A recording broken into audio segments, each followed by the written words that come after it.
there are these things that matter, and they really fucking matter. There's like 4 things that matter, and they really fucking matter. I mean, objectively, I mean, you should care, especially you, if you thought about it for 5 fucking minutes.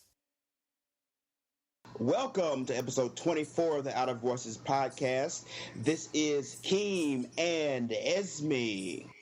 Hey. Oh, we got a hell of a show for you today. Gonna be a little change in format for today's episode because we got a lot to talk about and some very, very special guests. So there will be no news segment this time, and actually no real topic segment. This is gonna be like I said, this is going to be just us and our guests and Esmé's sex segment. Yo. So, without further ado, I'd like to introduce our guests for the week. They have been music featured artists before, and we got them on the show this week to talk about, oh man, a lot of shit's been going down. Yeah, man. We would like to bring to you all Negro Terror. What's happening, y'all? Yeah. What's going on? This is only 2 out of the 3 of us. Our bassist is actually down at the Caribbean Jerk Festival, playing with his wonderful reggae band, the Chinese Connection Dub Embassy. Nice. And Awesome. yeah, so we decided to take the helm for this one. Hey, we take what we can get. 2 out of 3 ain't bad. All right. But you care to tell us a little bit about yourself before we get this started. Like personally or about the band? About the band. Let's go with the band first. Okay, well, the band was definitely very much so the brainchild of our bassist. Yet again, I wish he was here. He called me up about 3 years ago, and he's like, "Hey, yo, Rico, I got this crazy idea." I'm like, "All right, what's up?" He's like, "I want to start an all-black hardcore punk band." I immediately was sold. I was like, done. It's over. He's like, and then as soon as he said that, I was like, "You got a drummer in mind?" He's like, "Nah." And I was already working with Raid. He was producing some hip-hop stuff for me because I do hip-hop as well. And I was like, "I got the perfect guy for you." And so I called Raid up, and Raid's down, and then we start practicing, and it just kind of blossomed. Like we took a year to get used to each other and get used to playing with each other, get used to playing the songs and everything. And then I think it was after the Bridge thing? It was the week of the Bridge thing that we played the first show. Yeah, it was. Yeah, because somebody got at us about playing like a support shows, activism, some sort of like that. Some Right. dreadheaded chick. And shout out to Sarah May. Love you. But yeah, so she calls us to do this show, and I'm like, shoot, this would be the perfect time to debut Negro Terror. I mean, you got a lot of upset Negroes in the city, so we might as well go ahead and do it. And we've just been shooting off ever since. Nah. But the band's all about, at the end of the day, peace and unity. It's just, it sounds aggressive because it is aggressive. It's very aggressive Right. music. It's very, in your face, very hard hitting. Some people would consider it, I guess, in the subgenre of like power violence or American Oi, which has always been tied back to stuff that we have nothing to do with. But if you actually do the history on a lot of these subgenres, a lot of them that would be considered more tied to some of like the, neo-Nazi skin stuff and all that. First of all, it's just not. It's not. People love to take good things and make them into bad things. Mm-hmm. And that's what happened. And it's not like the whole skinhead subculture actually did not start out as neo-Nazi racist dudes. It was actually everybody from black to Mexican, everybody, Jewish, everybody. Right. If you were a skin, you were just a skin. Like our bassist is actually a skin. Mm-hmm. And he's black as the ace of spades. I mean, it doesn't get much more black than Omar. But and so when we started this band, the idea was to educate people on everything they didn't know. Right. Especially our own people, because a lot of black people are essentially scared almost of what we do, and I mean they support it now, but of course when it's time to come to a show, a lot of them are like, well, we don't want to those crazy white boys. No. I'm like, man, you don't have to worry about that. It's all. I give out more hugs at our shows than I've ever given out at any hip hop show. I will admit I didn't get into punk growing up because it's like all I ever knew about it, just like the crazy racist white boy dancing. Right. Like my first image of punk that like I ever saw was American History X. Right. Yeah. See, that's a lot of people's introduction into that subculture, and of course, it being such a big movie and a great movie, by the way. Right. It gave the wrong vision to a lot of people that maybe someday would have ventured out into maybe listening to something like this, and it kind of drove them away from it, drove them further into quote unquote black music, right, or whatever. And then of course it allowed the separatists to kind of win. So punk music became their music, white music, white boy this, white boy that. Like we were saying in a video we recorded last week that, you're not any less black for playing metal or hardcore or punk or goth music or anything. It doesn't take away from your blackness. Right. But a lot of people would lead you to believe that it does. Like just because you're not an R&B singer or a hip hop dude or a producer or anything like that, or doing like, like jungle beat or anything like that, you're not doing your people's music, and what they fail to realize is without black people on the whole, you would not have any subgenres of rock music. Right. I've noticed it's been a really debated subject on blackness and like what is blackness, and especially when it comes to music and media. It's almost been like a closing of ranks recently with all the things going on in our society, and black people are trying to decide what's black and what's not, so they can, kind of weird. And it's causing some weird mess. I was actually had brought up you guys with some a black friend of mine, and they immediately go, of course, that's white people shit. I was just like, well, no. And the funny thing is, like, as much as they want to call it white people shit, we're doing this for everybody. Right. We're doing it because, me, Raid, Omar, we all grew up doing our own thing. Like, I know I grew up in the hood in Atlanta. I ended up moving to Memphis and, came up a little bit because my dad was, a lawyer and stuff. So I had all that stuff. But at the end of the day, I've seen both sides of the tracks. And I don't think, I think it's almost a disservice to black people to sequester off certain types of music as white music, because I know just being a guitar player myself, learning metal and stuff like that and blending it with jazz, like, I mean, your drum style is completely... Yeah, I get that a lot. A lot of people at shows wind up coming up to me and they love what I do as a drummer or what have you, but at the same time, they pay attention and notice that my particular style isn't like everybody else or what is deemed the popular style as far as punk or oi. And so there are other little elements to it, but everything is conducive at the end of the day. So I take it as a compliment, honestly. Right. You should. I mean, that's what you don't want to be like everybody else. Yeah. Absolutely. Right. Absolutely. That's really why we got the band together. It was kind of a shout out to everybody that ever got called an Oreo. Right. Anyone that ever got called white boy or I know I used to get jumped for skateboarding. You know what I'm saying? Right. That shit was ridiculous. But at the end of the day, those same people are now wearing DC and Osiris shoes and wearing DGK shirts, and I'm like, weren't you the same one? You know what? Never mind. Let me leave you alone. Because obviously you're confused. Obviously you don't know what's going on. You're just kind of following the trend. And so the trend was polo back in the day. Yeah. Now it's DGK and skate stuff, and now you're wearing tight jeans and all this other stuff. So you have fun with that. I'm gonna keep on being me. Right. That's what.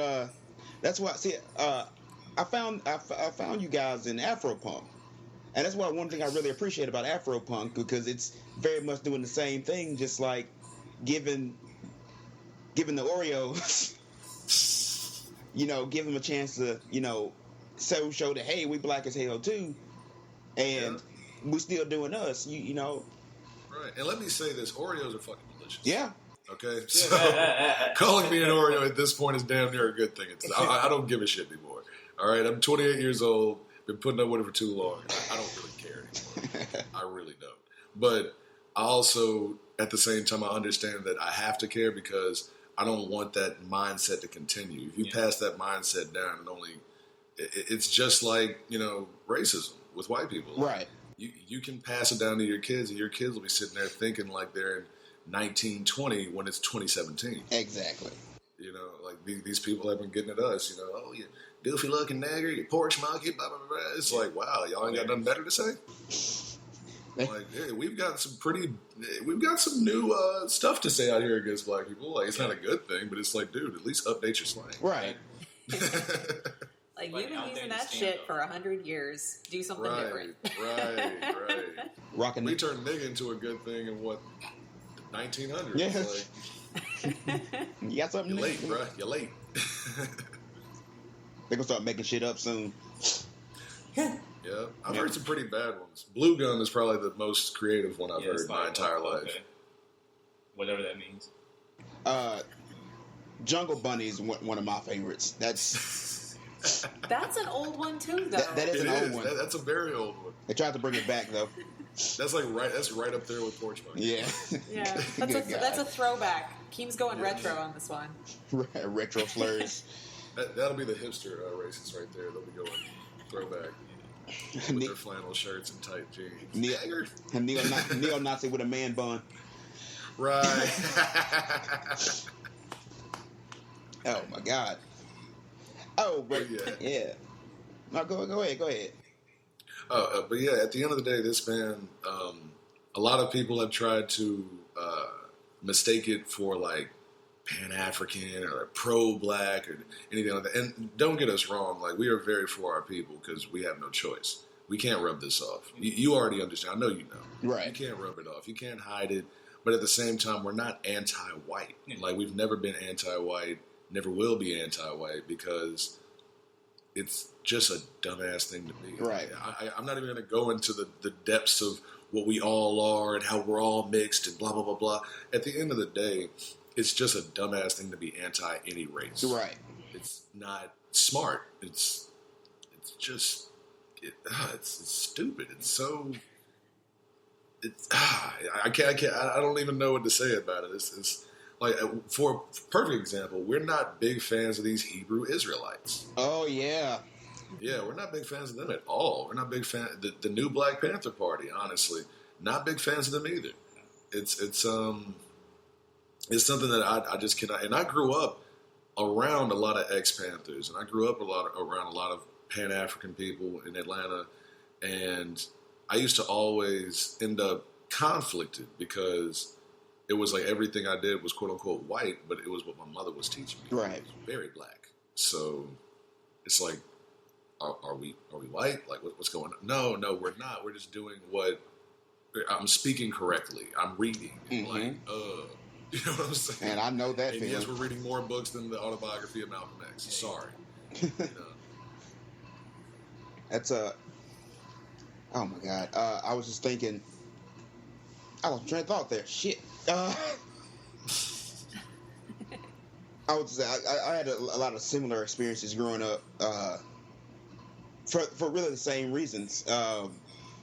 But this is what I was gonna say. So you talking about the Hebrew Israelites, New Black Panther parties? On the show, I talk about a lot.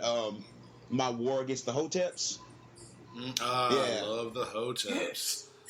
Love the shout out to the Hoteps, you idiot, misled motherfucker. Like, God damn, I find more Hotep shit every day that I have to share with people because, pardon me, but these niggas crazy. Absolutely. It's so funny to watch the Hoteps work online because a lot of the stuff that they're just now getting around to reading and knowing and understanding is stuff that I was around when I was 5 in Atlanta. Right. Like in Atlanta back in the early 90s, there was a big pro-black Pan-African movement. And of course, I'm young. I'm just following around moms and and so I ended up around a lot of that stuff, and I'm thankful for that. simply because I learned a lot about my own history because of that. Right. And luckily, my dad being who he is, my dad's white, and I questioned everything that I was supposed to question early on in life. Like when these people would talk about white devils, blue-eyed devils, and this and that and that and this, I remember one time going to my mother and being like, am I half devil? And I could almost see her start to cry because she realized we were around the wrong people. And it wasn't that we were around the wrong history. Like, I'm so glad that I learned everything that I learned, but I'm also glad that I didn't buy into the bullshit. Yeah. Like that's a big thing. Like it's wonderful to be educated about your life. It's wonderful to be educated about your race. It's wonderful to be educated, period. But once you start using that against people, that's when I got a problem. Right. It's not just because you woke up. My favorite thing is these people that are brand new activists, but you weren't an activist when it was needed to be. You became an activist when your cousin got shot. Right. Or when somebody on your block got shot, or when something happened in your neighborhood, or when something happened in your city. All of a sudden now you want to be an activist, but when the Eric Garner thing happened, you were nowhere to be found. Right. When Tamir Rice got shot, you were nowhere to be found. Mm-hmm. When all this other stuff happened around the nation, you weren't thinking about this stuff, but then something happens in your city that directly affects you. Now all of a sudden you want to call yourself an activist. You want to call yourself a freedom fighter, whatever you want to call yourself. And it's just stinks of falsehood. Right. You know what I'm saying? It's to use a French word, it's quite faux. It's just not real. And of course, me being around that stuff a lot of my life, I can tell the difference. Right. I can tell the difference between somebody who's saying all the stuff they're saying for political gain and only shows up when the news cameras are around, only shows up when it's time to show out. I guess when it's time to be, that's a good word. All that. But when it's time to do something silent and just do it because it's right, you can't find them. Exactly. Yeah, like I guess I'll go ahead and say it. When the stuff first started with us, with the stuff that's been happening this past week with the neo-Nazis getting at us and everything and all that, BS, our Facebook page getting banned and then put back up, we had more white support. I mean, people were emailing me. We got emails from New Zealand, Sweden, all over the U.S. And it's just been like, it was a big, big thing. And we had some black support, but I was honestly looking for the people that are always on the news and they're always this and that. We couldn't find them. Right. Couldn't find it. Still can't find quite a lot of them. And that says, I would say this, that says a lot about, a lot of our neighbors and a lot of other people that kind of look like us. Mm-hmm. It says a lot about them. And stuff like this is, to be honest with you, a great learning experience. And it helps, weed out a lot of people. For any of our listeners who don't know or haven't heard, there was so the band was actually being harassed by neo-Nazis earlier, and got their Facebook page removed from Facebook for a couple of days. Yeah. They came back, risen from the grave, but and well, let me go ahead and say we didn't get it taken down. It was unpublished, right? Which is literally the step right before they take it down. And I appealed it and emailed Facebook, and we had a lot of people also do that for us. And that's how it ended up coming back up. Right. It wasn't 100% dead, but it was definitely in the ICU. Yeah, it's in a coma. You're right. Yeah. Right. But yeah, so that's really what happened. There was a hashtag going around, Free Negro Terror. We shared on our Facebook page. Much appreciation for that. Oh, it's no problem. We that's what we do. We support. But so yeah, they got traction all around the country, all around the globe from what we've heard. And in the days of the current days of social media, stuff like that is like extremely detrimental. Yeah, very much so. Like if somebody hits your Facebook, if you have Twitter and all that stuff, if somebody gets that shit taken down, that's a lot of your traction. Mm-hmm.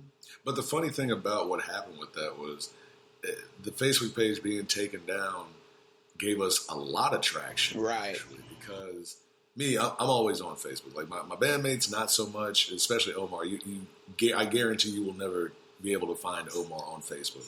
Even if he is on there, you won't find him. It's not. You just won't. Right. You can find him if you know him. But I'm visible as hell. I'm way out there. I'm like the sun on Facebook. You can see me. So as soon as this stuff started happening to me, I started rallying the troops, and a lot of people got behind us. Like I said, a lot of our friends, a lot of our fans, Right.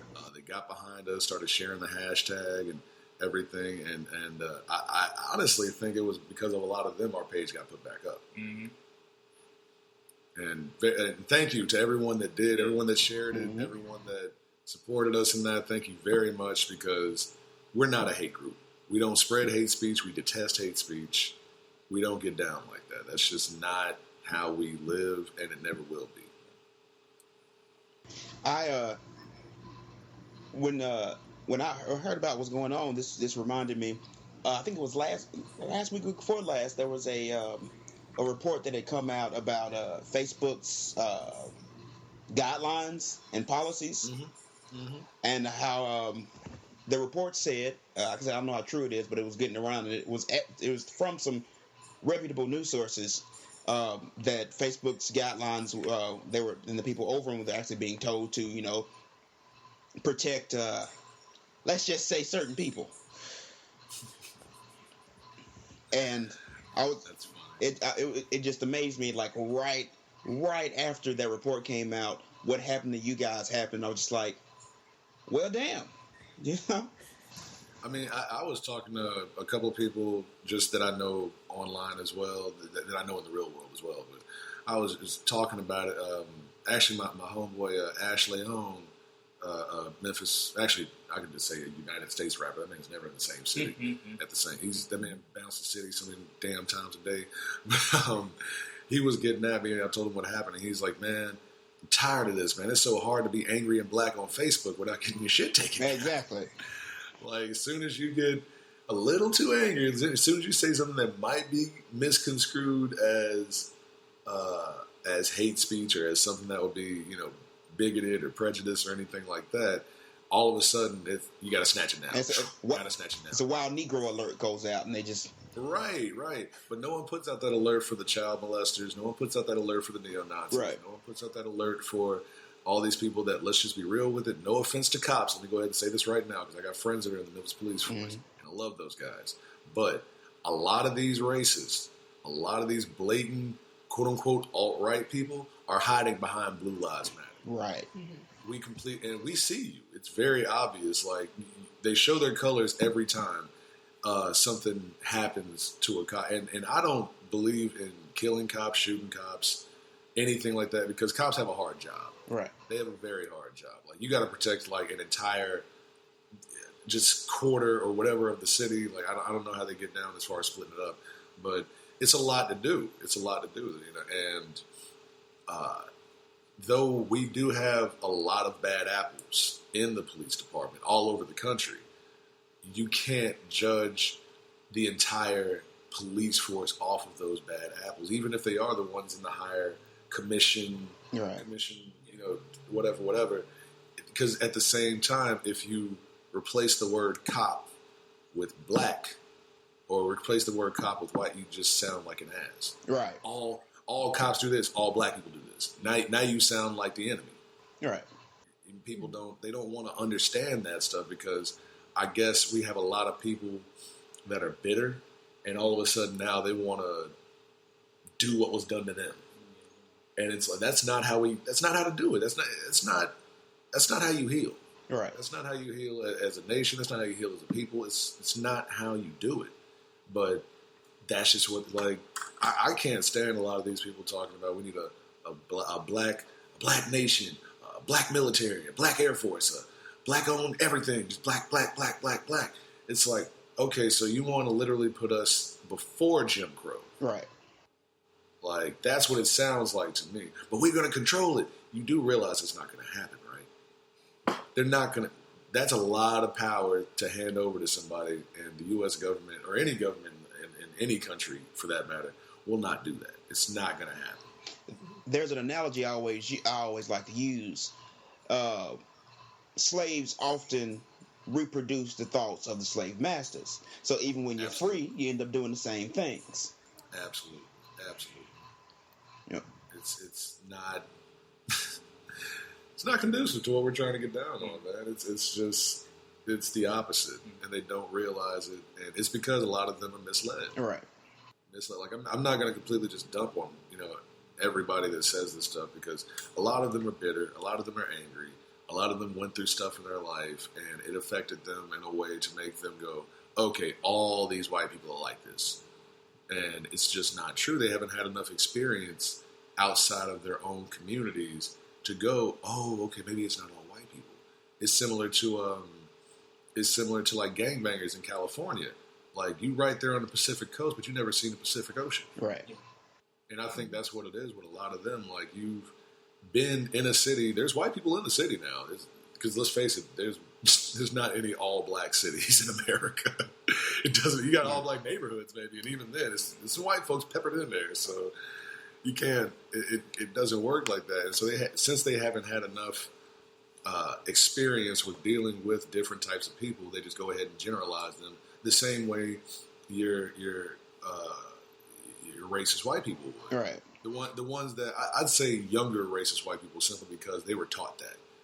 You know what I mean? Mm-hmm. Like, I think one of my favorite things to see is a white girl with a racist dad, and she's got a mixed baby. That just makes my heart a flutter. Like, I get so happy when I see that, because it's like, somebody didn't pass it down. Somebody decided, you know what? I'm going to find out for myself.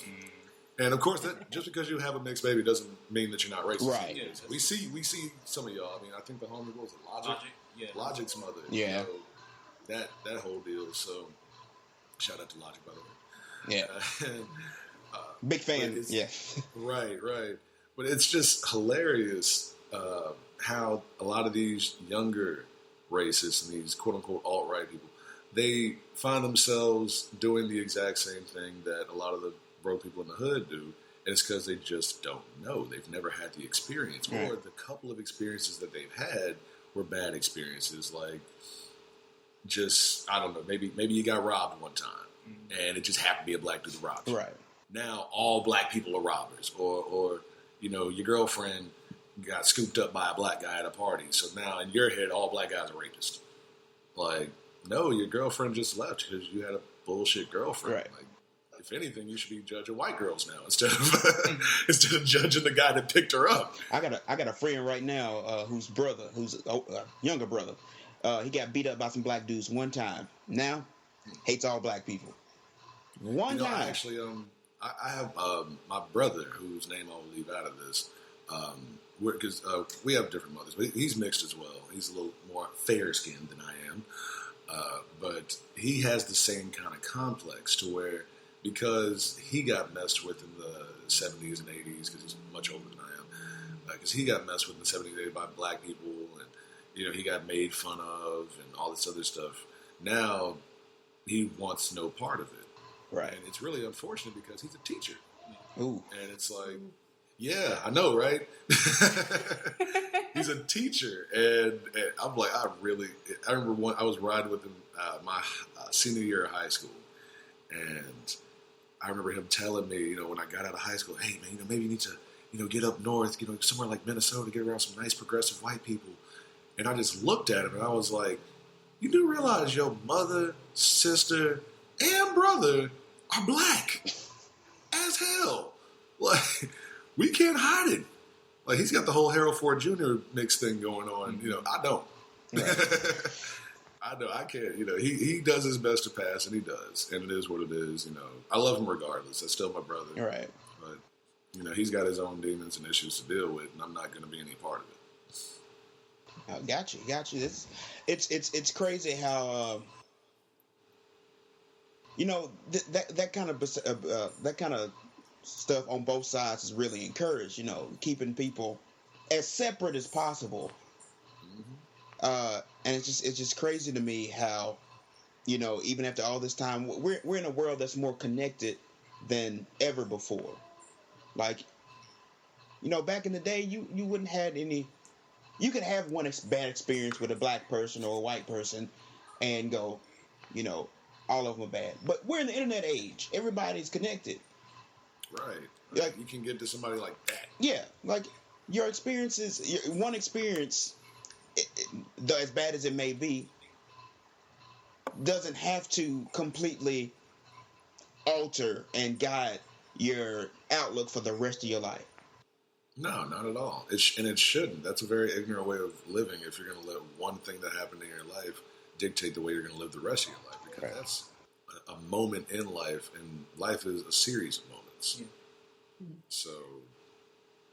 At the same time, though, like living in the internet age, it's so easy to go online and find 100,000 opinions that match your bias, right? If you have one bad thing happen to you, you can go find like any number of people who agree with you and just completely ignore the people whose experiences are different. That's very true. And that's the other side of the internet is Very you can true. find only the stuff that you agree with. And of course, that's just ignorant living.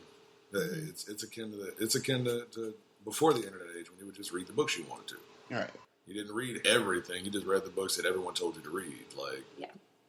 it's the same. It's the same thing. And then of course, people are always attracted to like-minded people. People are. It's very. I think for some people, it's just ridiculously hard for them to hang around somebody that may think a little differently than them, or may be a little different than them. Like, I've personally never understood how, as a man, a straight man, how you can, I don't hang out with gay dudes. Like, why not? Like, first of all, gay dudes are awesome. Like, have you ever partied with a gay dude? Like, those are some fun parties. Oh, hell yeah. Doesn't mean you gotta get sexual with them. Doesn't mean you gotta kiss a dude that night. But I guarantee you go to a party with a gay dude, you're gonna have a good time. Hey, get the best damn drinks in the world. Like I'm telling you, bartender and motherfuckers, man, they get it. Man. I don't even drink. Man, I had a dude make me a Shirley Temple one time. I was like, this is the best Shirley Temple I've ever had. He's like, I got you, no problem. I'm like, all right, man, hey, get it how you live, man. Yeah. Like, shoot. Doesn't mean you. That's the same thing with, I had a lady at my job. Oh my God, this really, really got on my nerves. This lady said, and it's a black woman, by the way, said that she hadn't had a black female friend in 20 years. I said, why? She goes, I just don't fuck with black women. And I looked at her, I said, you do realize you're a black woman, right? Like, how do you... And she kept on talking about, everyone's got their preferences, everybody got their... I was like, yeah, all right, whatever. Somebody's self-hating, and you just don't realize it, but you're old now, and you don't want to realize it, so whatever. Got female Uncle Ruckus over there. Basically. Yep. It's ridiculous. Like, God, that gave me a headache. That was that day I came home and just went straight to sleep. Just straight to sleep. Lord have mercy. Yeah. And I would even say this, like, even with that, like, being around people or being attracted to like-minded individuals, honestly, that could be the story of this particular band, is that all of us, I can speak for myself, a few years back, I didn't know Rico. Nope. And I definitely didn't know Omar, our bassist. And so once I started seeing both of them on the scene, with Omar, I knew nothing about him. I just knew he played in Chinese Connection, who was a premier reggae band, the premier reggae band here. Absolutely. By the way, Yeah. Shout out to y'all. But I knew nothing of him. But I always said to myself, seeing them live, I'm like, it would be interesting to see how I would mix in with that band, Mm-hmm. And with Rico, I met him about the same time that I paid attention to Chinese Connection. I needed a place to record it, or I needed a place to work out musical ideas, and so I got in touch with this man right here. And so we all, just by happenstance, got together, and with Omar's idea for Negro Terror, and then we get around each other, and it's like, this should happen. It's all signs point to this. And it's a beautiful feeling, and I'm just grateful for that. It's always good to be around people who are on the same wavelength as you. Right. This band is this. And on top of that, we actually just simply like each other. Yeah. That's it. We're actually all friends. We're not just doing this because it's music. Like, we're all actually friends at the end of the day. Like, the kind of friends that can tell you when you fucking up, too. Yeah, exactly. The best there kind. are no egos or whatever. Everybody knows their part. Everybody knows what they can bring to the table. And it just fits. Right. Yeah. And so what more for a band? What more can you ask for? Hey, you damn right there. That's like Esmé is in like 8 bands currently. Nice. I only have one that's doing anything at all, though. Well, Keem is trying. Keem is trying on the whatever that project is. We got to play some shows together, man. Shoot. We're working on it. My one band that's actually rehearsing. We're sort of rehearsing, but we're pop punk. Okay. Let's get it. We're working on it. Hopefully, sometime this fall we'll have something pulled together. My introduction to punk was pop punk because, like I said, I'm 28 years old, so Yeah. I didn't really get into it hard until probably the early 2000s, Mm-hmm. and I was hitting puberty and everything, and unfortunately I just lost my mom and everything, so I was getting into darker music, and at that time, nu metal was the shit. So Yeah. I ended up getting into nu metal and goth music and punk music right along with it because, of course, everyone's white boy, this and that. And so, of course, like me being the person I am, I just like delved head first into it because I was like, fine, if you're not going to be down with it, I'm going to be so down with it that you can just not like me. I don't care. And I myself always tell people, like, if they ask, it's like, this is, believe it or not, my first punk band ever. This is the first punk band I've ever been a part of. It's actually both of our first punk bands. Yeah. I've been in other bands before, but I was never in a punk band. Yeah, but with me, I'm so... when I joined Omar and I got with him, there was no precedence for this at all for me. Because I always say, like, he would say that his 9-year-old self is just glowing right now. Oh my God, 9-year-old Because baby he's just in it. rampant. And I would say that my, 9 or, say, 13, 14-year-old self would be, never in a million years. Right. Because, like I said, there's no precedence for this. And now I see myself now as a drummer in a band like this. I'm like, okay, so it's growing a little bit more. Right. And so that's kind of a trip. Yeah, I get giddy every time I get to say that I'm in a band because 10-year-old me wanted to be a percussionist, and my parents were like, "No, you've already spent 2 years in piano lessons. We're not going to let you play the drums too. You're going to stick with the piano." And I'm like, "Okay." But yeah, so this is a dream 20 years in the making where now I'm the drummer in a band. I'm so excited. See, A round of applause for that. Round of applause. Gotta love it. See, it's sort of the same thing with the other project that we are working on, because I'm trying to go for a pop funk vibe, but see, I can't play any damn instruments. Yeah, that's an issue. That's an issue. It's a problem. We gotta get you on the instrument. I got a lot of vocal training and stuff, but instrumentally, I can't do shit. At least you know it, though. A lot of people don't know that and try. But right now I'm just using it. Like I say, I'm in a band in spirit until we can figure some shit out. Hey, do you, man? Like before I was in Negro Terror, I was doing my own hip hop project called Rico, the acronym, and Rico stood for what is it? Ridiculously independent, completely overconfident. And so that's what I was doing. But I had history in being in rock bands before. I'd been in a couple in college, and then I guess I ended up foraying into internet radio and then booking shows. And I actually worked for a little media company, a little bullshit media company for a second.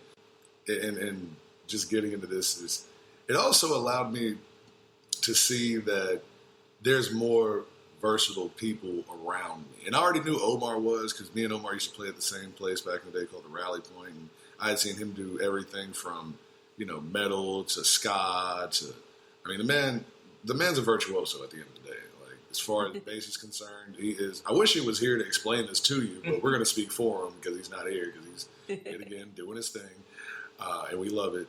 We're actually going to head over there after this, but yeah. And then with Raid, I think he was. You were in what?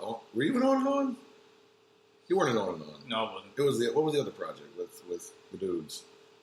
Omni. Omni. That's one of 5 other bands in this decade that I was around.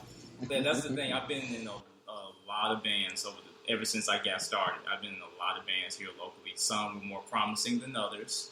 Some were more enjoyable than others. But we're here. I'm here now. All right.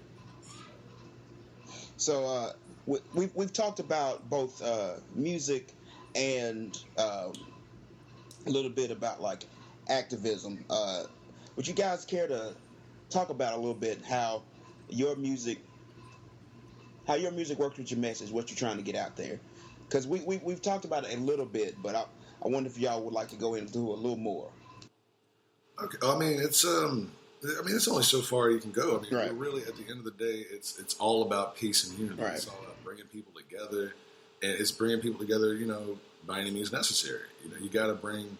People have to be exposed to what they're afraid of to understand they don't have to be afraid of it.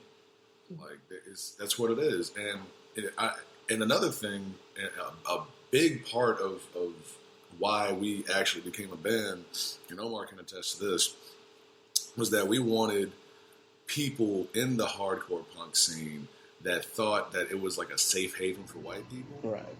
We wanted them to understand, no, there's nowhere you can go that we're not going to be. There's no genre of music, there's no country, there's no part of any country. There's nowhere, especially in the music and entertainment scene across the world, there's nowhere you're going to go that we can't follow you. Or, honestly, we didn't start. There you go. Like, and I've always said this, and I've had a couple of people try to argue with me over this, but you would not have American pop music without black people. Right. It's not. End of story. That You is wouldn't true. have any of that. Like, I've argued with metal guys, punk guys, everybody, and it's like, dude, you wouldn't even have distorted guitar without Ike Turner. I mean, you can even look at it like this. Officially, as far as recognized, blues is the first American music. Absolutely. Yeah, absolutely. They want to say it's country, but it's not. Yeah. It's not. Right. The pentatonic scale that you use in blues is behind a lot of your favorite guitars. Right. It's just something you can't escape. And so we wanted to make sure that's why, we did the song Invasion, which is a Screwdriver cover. If you're not familiar with Screwdriver, it's it became, after the first album, a white power band. And the song is actually about immigrants invading, quote unquote, England, and how it's, all this and that and that and this. And Omar decided that we were going to take that song and say what needed to be said through it. It's not that immigrants are invading America or white people are invading this or we're invading your... No. We were just going to... We were saying that racists and the evil-minded people of the world, the completely and utterly money-minded, greed is good type people, these are the invaders. These are the invaders. These are the invaders at the end of the day. If it wasn't for the idea of money over everything, you wouldn't have an America. You wouldn't have the country at all. People would have came over here, oh, this is nice, and then went home. People came over here and said, oh, this is nice, we want all that. We need all that. Everything, that whole land over there, we need all that. I remember being in a history class and them telling me that at one point in America, a squirrel could literally hop from tree to tree and make it from Georgia to New England with no problem. Obviously, that's not going to happen anymore. It's highways and byways and all that other good stuff. But at the end of the day, when Negro Terror, when you ask what we're really all about, it's peace, unity, and anti-division. Right. We're not about any kind of division. We're definitely, like I said, we're definitely not pro-black. We're not pro-white. We're not Pan-African. I remember what was the dude? One guy booked us as a Afro-core band.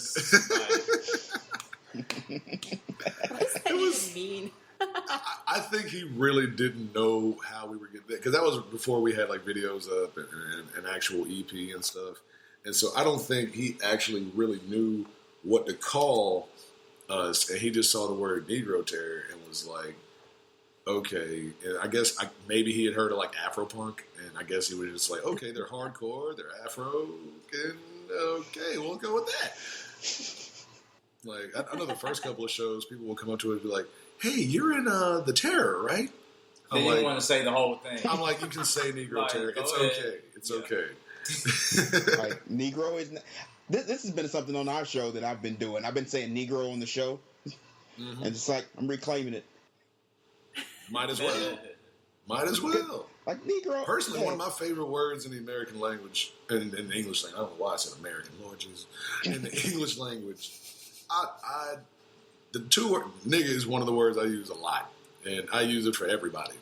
Everybody, everything. Kind of like Donald Glover, like I use it for my seatbelt and everything. Like, it's just a word that comes out. So, and it's partially because of Memphis, living here, because it's one of those things that just gets into you. Right. I guess. Maybe not for everybody, but, and then, of course, it's so, it's not him. But it's just one of the, and then, people think it sounds cool and this and that. And I know me personally, it just, I don't know. I'm not worried about anybody saying nigga. I can say that much. Right. Now, once you put that ER on it, though, I got an issue with starts that. biting that hard R. Right, that hard R, man. That nigger. I can't do it. I can't, even go even further with that, the idea of cultural appropriation is getting on my damn nerves. Let me go ahead and say that right now. We've had to talk about this. I'm too tired of black people getting mad over quote-unquote cultural appropriation, because at the end of the day, are you really getting hurt over it? Right. Is it taking any money out of your pocket? No, shut up. And here's the thing. Here in the United States, every bit of our culture, whether you black, white, whatever, everything in America is appropriated from somewhere else, from someone else. Absolutely. I love debating with hip-hop heads over cultural appropriation, because I always go in on them. I go, you do realize rap and hip-hop is a cultural appropriation of dance hall and Jamaican culture. Right. And they don't want to hear that. They don't want to, because to them, Jamaicans are the same as American black people, but we all know that's not true. Right.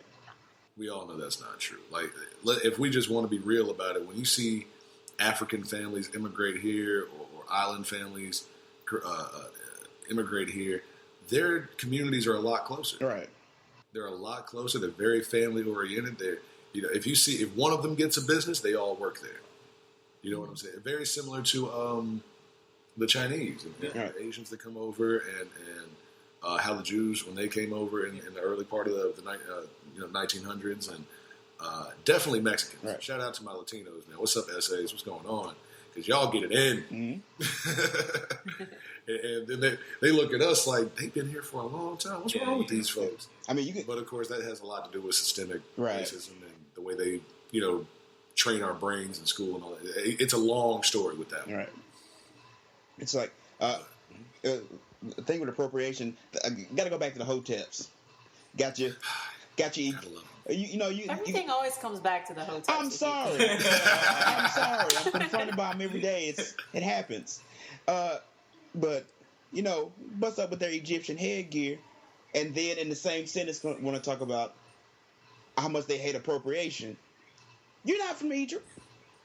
Your people. Look, and let's be real. Like there was quite a few civilizations in that part of Africa that were dark skinned. Right. You can go back to that. You can look up that history, and it's there. Yeah. But if you look at the real history of slavery in America, the majority of Africans came from the west coast of Africa. Exactly. Egypt is in the Middle East. Main word. East. Exactly. Mm-hmm. I mean, there you go. I'm not going to sit here and say that no slaves ever came from that part. I mean, slaves came from all parts of Africa. Mm. But the majority of slaves were shuttled through the west coast and Central Africa. So that's a moot point to me. It's just...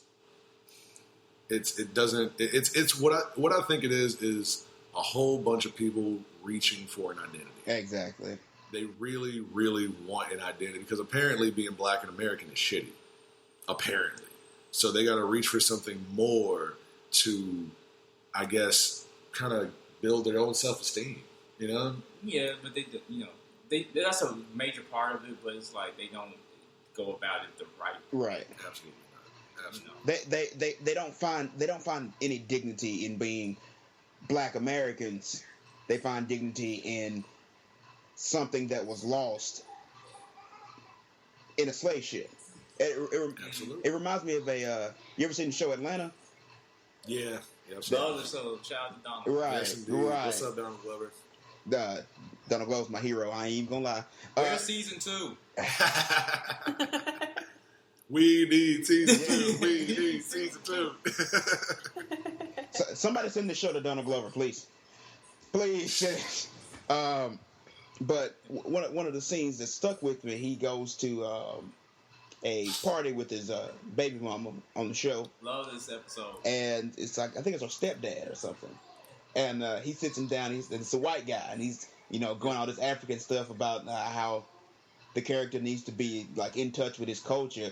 And he's like, he asks him, like, do you know where you're from? Is it this country, this country, this country? He goes, I really wouldn't know.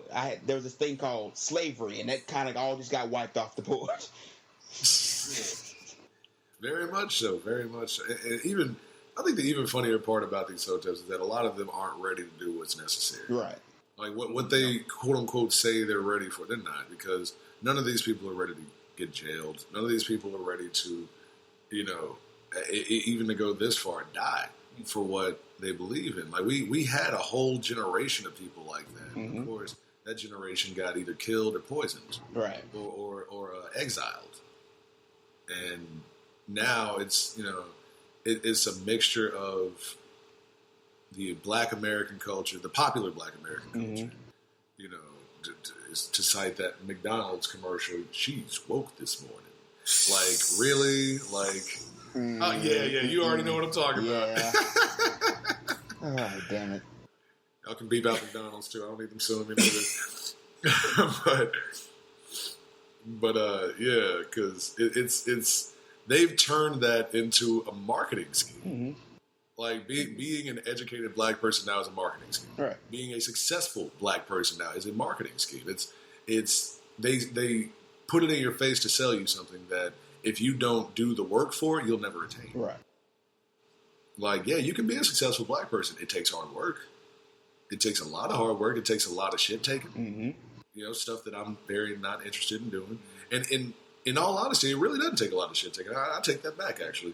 It's all about what you choose to take, right, and what you choose to do. If you have the mindset to, like my drummer here did, go to college and finish college and put up with the system that is, then you can become a doctor, a lawyer, a teacher, whatever the main quote unquote good jobs. Yeah.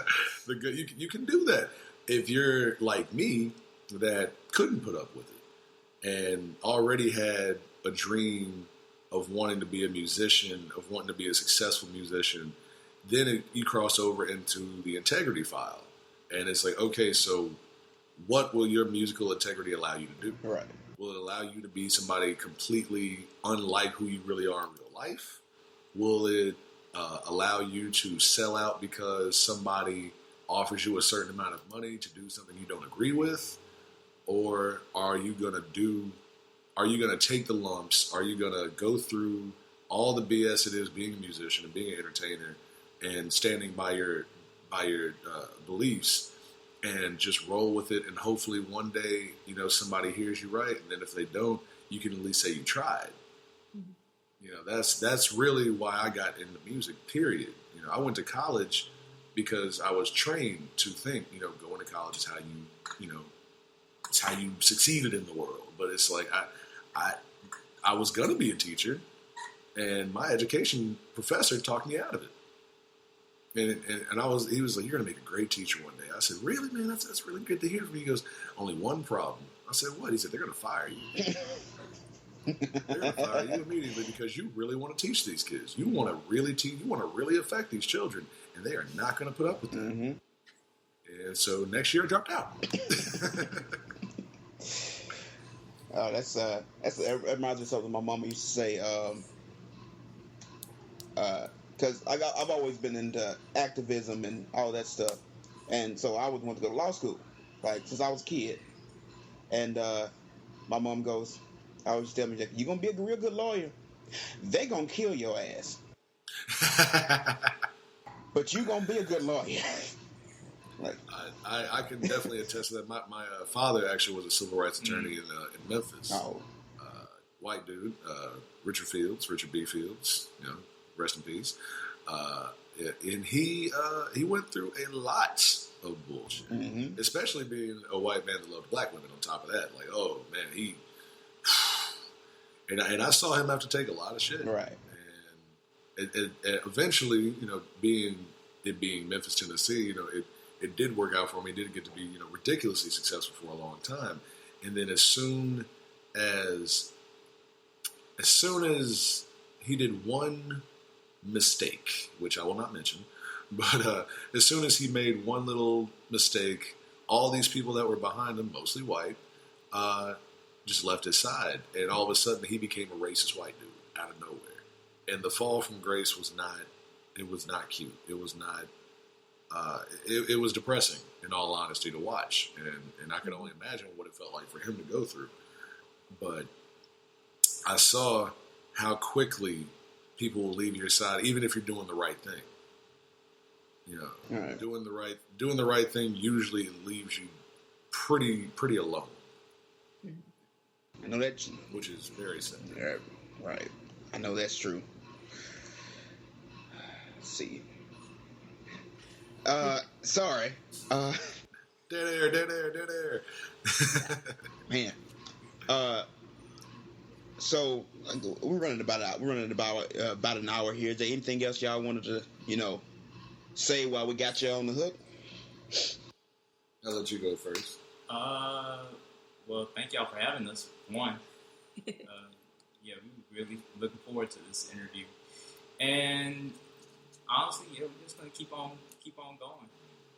We're just gonna keep on going, and thank you for anybody who will be seeing this. Thank y'all for supporting us. And anything you wanted to say? Oh, I got a lot to say. For those that don't like us, there will be no stopping. You cannot stop this. This is it's going to continue. It's going to get bigger. It's going to get better. To those that support us, please keep supporting us. Support our entire little collective. Our little Imperial Dynasty is what we call it. Imperial Dynasty being Negro Terror, Chinese Connection, Dub Embassy, ED2 in the Jazz Pocket, myself, Rico the Acronym, a lot of people. We're really doing this. Like, a lot of people like to use that for the culture thing. I'm doing it for. We're actually doing it for the culture. Yes, we are. And it's not just for the hip hop culture. It's not just for the reggae culture. It's not just for the hardcore punk culture. It's for culture, period. We need to unite as a people, and not just as different races of people, but as a people, period. Mm-hmm. As human beings. And I also understand that it's not ridiculously realistic to think that people are all going to come together against evil and all going to... But you know what? Those that will, come on, because I just heard about a KKK rally where they had 50 KKK dudes showed up and 1,000 protesters. And right now, because of y'all wonderful Facebook people, that's how y'all have us feeling. Y'all got us feeling like if 50 KKK neo-Nazi motherfuckers came to one of our shows, that all we got to do is play music and y'all would handle it. Hey. So we thank you for it. Yeah. That's awesome. That's awesome. And I think Omar would say at this point, oi, oi.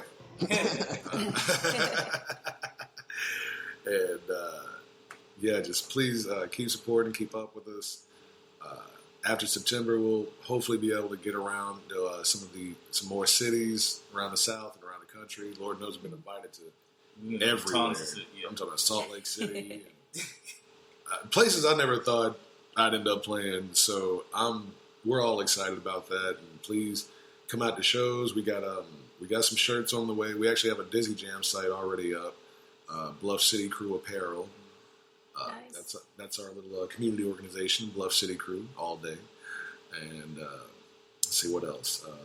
Please check out our EP, The Bootleg. It's on Bandcamp. It's negroterror.bandcamp.com. Let's see. Am I forgetting anything? Because this will be shown. You said it was being shown Tomorrow. next week, right? This one will air tomorrow. Oh, it's going to air tomorrow? Right. Yeah. Okay, cool. Well, then we actually got some big news for any CKY fans out there. Okay. We will be opening up for CKY at the High Tone when they come in August. So, Yay! Congrats. I got to get the date for that, but yeah, we just got the confirmation about that this morning. We're super excited because CKY is one of my favorite bands. That's awesome. When you have the date on that, just get that to me or to Keem, and we'll put that through our Facebook channels. I'll try to get that to you today, actually, so we can. Awesome. Yeah, we'll make that happen. But, yeah, a lot of good things happening, and we got nobody to thank but y'all. Also, I'd love to thank all the neo-Nazi motherfuckers, all the KKK motherfuckers, all the racists, all the haters. I would love to thank y'all almost the most, because without y'all, it wouldn't have went national. It wouldn't have went there. It wouldn't. We wouldn't have gotten calls from Sweden. We wouldn't have gotten calls from New Zealand if it wasn't for you assholes. So thank you so much for really upping us. Yep. I mean, there's, I'll try to send you, some chocolates or something. Fruit basket. Fruit basket. You're a trip. That's what we should do, right there. Gonna get them one of the joints that looks like a, you know what I'm talking about. The edible arrangement. Right, yeah. Get them an edible arrangement in the shape of our logo. But yeah, that's all. And thank y'all very much for having us. This has been a lot of fun. Thank y'all. This is one of the best interviews we've had in a while. I know I enjoyed it. Man. And look, y'all, definitely welcome back on the show anytime. If people who like to come on, okay, we like to have people on, come talk about stuff, come yell about stuff, come piss people off. Hey, it's what we're gonna have Omar on here next time. We're getting Omar on here because he's. If you think I'm a loudmouth, oh shit, man. Hey, we can't wait. That man we got can't some wait. stuff to say.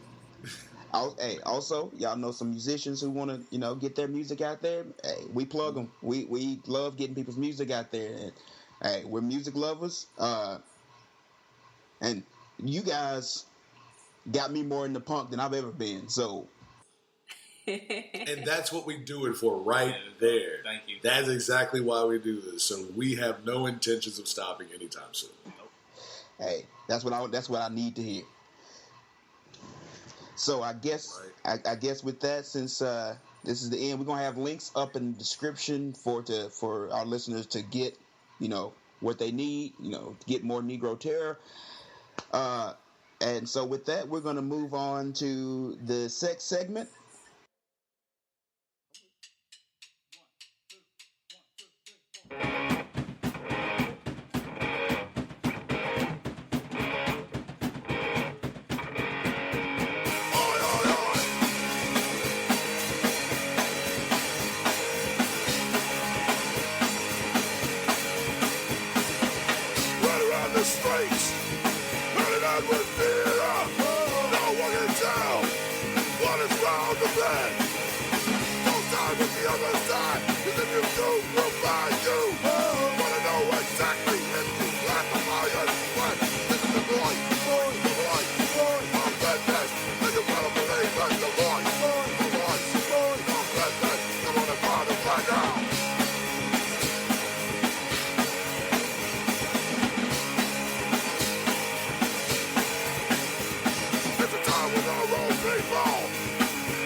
in the papers and on the media. They like to keep us quiet. Trying to leave our city like the leeches of the nation. We won't give up quickly. We're gonna stand in life and give it the right.